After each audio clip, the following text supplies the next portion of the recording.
Hey, I'm Pete with Mosko Moto. I'm in Morocco at the moment at the very tail end of a month-long trip. If you're interested in doing your own trip to Morocco, maybe this video will help. We rented these Yamaha Tenere 700s from a rental company in Marrakesh called Maestro Lux Moto. They're $135 a day for a short trip, and then there's a healthy discount for a longer trip like this one. The T7 ended up being an ideal choice for this trip. They're simple, reliable, and comfortable. You can go fast on the road, but they're still manageable in dirt and sand. Alternatively, if you'd prefer a tour instead, there's a company called Wheels of Morocco. I got introduced to the owner Greg through a mutual friend. Emily had to return to the States for work, so I met up with the Wheels of Morocco crew for a 5-day loop. They provide everything: bikes, routes, chase vehicle, lodging, meals, which makes it all super easy. All you have to do is book the tour and get yourself to Marrakesh, and then they'll take care of the rest. Before I met up with those guys, for the first 3 weeks of the trip, it was just Emily and I tooling around and exploring on our own. We generally focused on the southern end of the country, where the Sahara Desert meets the Atlas Mountains. This is big, dry, beautiful terrain with very few tourists. We rode at least some dirt pretty much every day of the trip.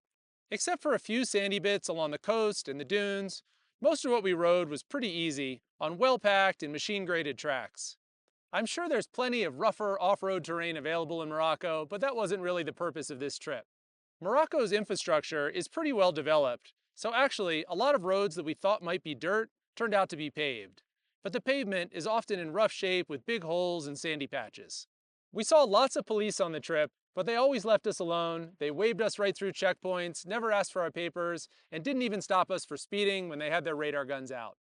It's mid-February, and we experienced a wide range of temperatures. From the Atlas and Anti-Atlas mountains, where it dipped below freezing at night and we had to watch for ice on the roads, to the Sahara Desert, which was warm and comfortable. It definitely wasn't a warm weather trip though. Even in the desert, we were bundled up in the mornings and we were pretty stoked to have our 12-volt heated jackets and our warm riding gloves. I'd say winter is a great time to visit Morocco. Very few crowds, and for riding, personally, I'd rather be cool than hot. Food was plentiful, good, and cheap, and all the hotels we found were clean and cozy. We never knew where we were going to stay at night, and we had nothing booked in advance. We just pulled into whatever town was nearby at the end of the day, found a hotel on Google, rolled up, and booked a room.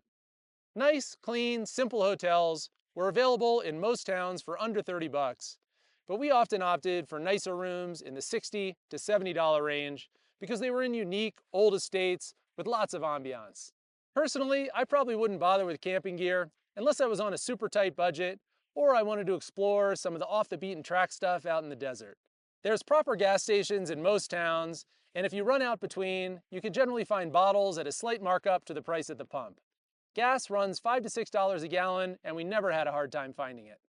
Morocco feels very safe. We never worried about our gear or the bikes, and we didn't hear any stories from other travelers about theft or crime. It's politically stable from border to border, so nothing is off limits for traveling. Whenever we stopped, people pretty much left us alone except to say hi and welcome. And when we're riding through the small towns and villages, people waved and smiled as we passed, and the kids all lined up to slap our hands. For European languages, French is the most widespread.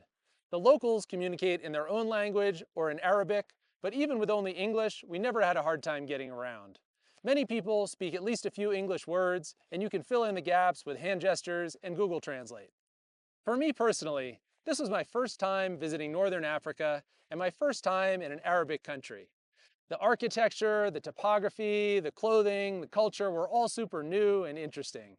Before I came, a friend of mine who's Dutch said that what Baja is to North American riders, Morocco is to Europeans. Now that I've been here for a month, I totally get it. The coast, the mountains, the desert, the friendly and welcoming people and culture all make Morocco a place I could come back to again and again. If you have any questions about the trip, just leave them in a comment below, and thanks for watching.